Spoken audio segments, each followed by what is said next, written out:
Hello friends, मैं आपकी दोस्त सुधा सिंह विकलांग साथी ट्रस्ट के दिव्यांगम चैनल से आप सबका स्वागत करती हूं और आशा करती हूं आप लोग स्वस्थ होंगे। तो फ्रेंड्स, आज मैं आप लोगों के लिए एक नई कहानी लेकर हाजिर हूं जिसकी लेखिका है वर्षा गर्ग मैम। उन्होंने एक बहुत प्यारी कहानी लिखी है सीख, जो कि आजकल के बच्चों को इसकी बहुत ज़रूरत है।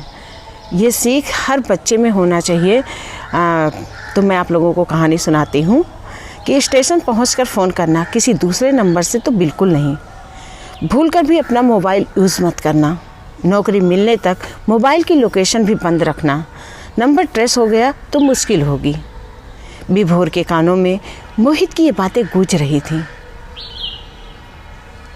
विभोर सोच रहा था कि बस एक बार रंजन भैया से मिलवा दे, फिर कोई चिंता नहीं, सब इंतज़ाम करवा देंगे। घर से चुराए माँ के कंगन बैग में कसकर पकड़े हुए वो डरा हुआ था और 1.5 लाख रुपए की बात हुई थी, जो कहाँ से लाता इतने रुपए। आखिर उसे घर में चोरी करनी ही पड़ी। वो स्टेशन पर बैठा हुआ था, तभी एक रिक्शे वाला आता है। वो उससे कहता है कि काका, हमें किसी धर्मशाला तक ले चलो। काका कहते हैं, बैठो बेटा, लगता है तुम पहली बार कलकत्ता आए हो। तो विभोर कहता है, हाँ, आज ही आया हूँ। तो काका उसे देखकर समझ जाते हैं। वो उससे पूछते हैं, गांव से भागकर आए हो? बेटा, तुम्हारे माई बापू तो तुम्हारा रास्ता देख रहे होंगे, तुम लौट जाओ ना। विभोर खामोश रहता है। और तब काका आगे उससे कहते हैं कि बेटा, बरसों पहले मैं तुम्हारी तरह ही अपने घर से भाग आया था और अंजाम देखो, आज इस उम्र में भी मैं रिक्शा चला रहा हूँ।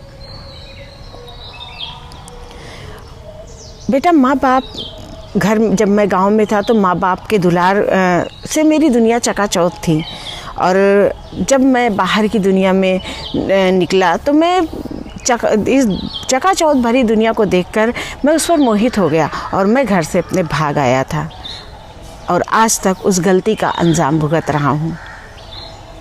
विभोर के मन को वो बातें छू जाती हैं। वो रिक्शे वाले की बातें बहुत ध्यान से सुनता है। वो आगे कहता है कि नहीं, मेरे दोस्त ने कहा है कि मुझे नौकरी दिलवा देंगे, और उसने तो मुझे विदेश भेजने की बात की है। मुझे तो एक बार जॉब करना है। गांव में सब लोग मुझे निकम्मे कहते हैं, मैं एक बार सबको जॉब करके दिखाऊंगा। मैं एक बार कोशिश करना चाहता हूं काका। तो इस पर काका कहते हैं, कोशिश करो बेटा, लेकिन अपने घर में रहते हुए। एक बात बताओ, तुम्हारे माँ बापू तुम्हारा भला चाहेंगे या तुम्हारे दोस्त तुम्हारा भला चाहेंगे? विभोर की आंखों से वो धुंध छटने लगी कि काका ने तो बहुत अच्छी बात कही। सच में मेरे माँ बाप ही मेरा भला चाहेंगे। विभोर ने कहा कि मेरा वो दोस्त फ़ोन नहीं उठा रहा है काका, मैं क्या करूं, मैं कहाँ जाऊं?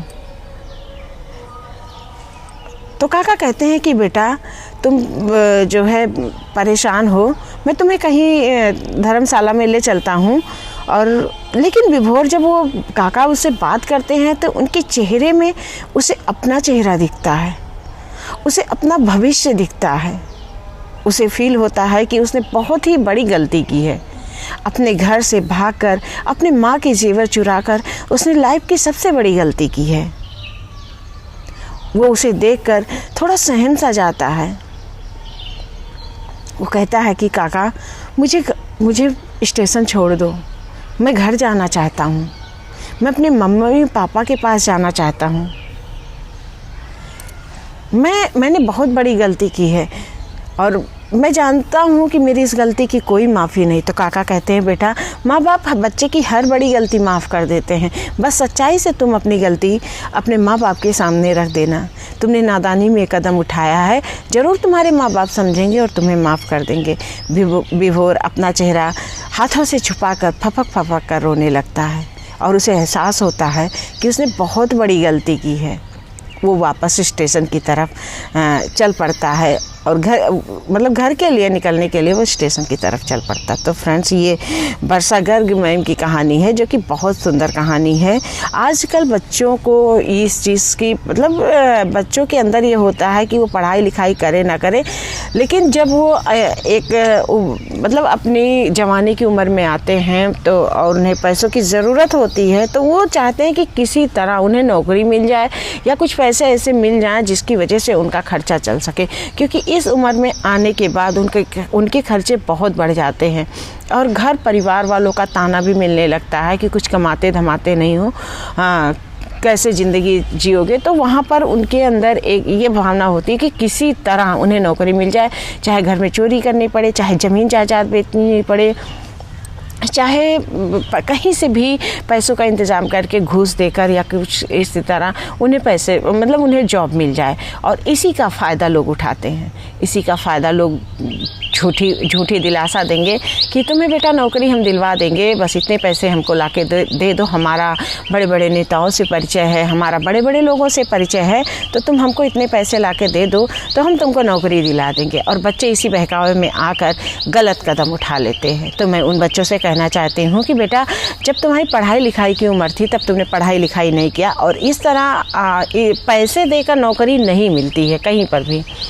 और अगर आप चलिए ठीक है, आपने पढ़ाई लिखाई नहीं की, आपकी उम्र चली गई, लेकिन बहुत से ऐसे काम हैं जो आप अपने घर पर रहकर कर सकते हो। ज़रूरी नहीं कि आप विदेश भाग जाओ, ज़रूरी नहीं कि आप अपने घर से दूर भाग के जाकर नौकरी करो, नहीं, ये गलत चीज़ है।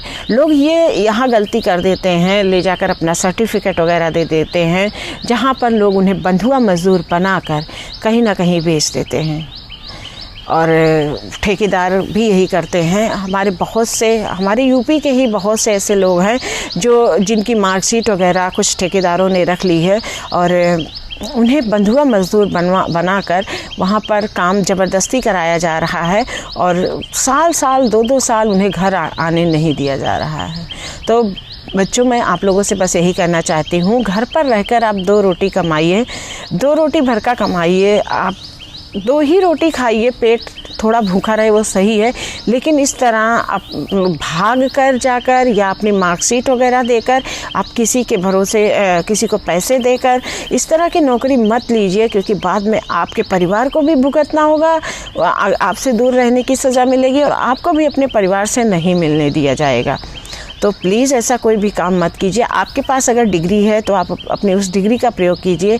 आपको अगर कोई कंपनी बुलाती है तो आप वहाँ जाइए, लेकिन आप इस तरह किसी ठेकेदार के कहने पर और किसी दोस्त के कहने पर या किसी नेता के कहने पर या किसी भी इंसान के कहने पर नौकरी के लालसा में अपने घर से दूर मत जाइए। लोग लालसा देते हैं सिर्फ पैसे रखने के लिए, और जब आप उन्हें पैसे दे देते हैं तब वो जो है आपके पैसे भी ले लेते हैं और आपको कहीं ऐसी जगह भेज देते हैं जहाँ पर आप बंधुआ मजदूर बनकर रह जाते हो। और मेरे सामने 1-2 केस ऐसे हुए हैं। तो मैंने जब वर्षा गर्ग की मैम की ये कहानी पढ़ी तो फिर मुझे बहुत अच्छा लगा। मुझे लगा आज के युवाओं को इसकी बहुत ज़रूरत है। तो फ्रेंड्स, प्लीज़ आप अपना केयर करिए, अपने घर से यूँ चोरी छुपे अपने माँ बाप को बिना बताए हुए पैसे ले जाकर किसी को मत दीजिए। और अगर आपको पैसे देना है तो आप 2-4 लोगों से सलाह लीजिए, अपने माँ बाप से सलाह लीजिए। बहुत से लोग चलिए किसी न किसी नौकरी में अगर घूस लगता, फ़िलहाल अब तो जब से मुझे लग रहा है कि मोदी जी आए हैं, हमारे योगी जी आए हैं, तब से घूस तो चलना बंद हो गया है लेकिन नौकरी के लिए। लेकिन ये चीज़ें हैं कि अगर आपको कोई घूस से नौकरी दे रहा है तो प्लीज़ पहले अपने माँ बाप को बताइए, अपने परिवार वालों को बताइए, अपने दोस्तों को बताइए कि हाँ, क्या ऐसा हो सकता है जिससे लोग आपको ठग ना सके।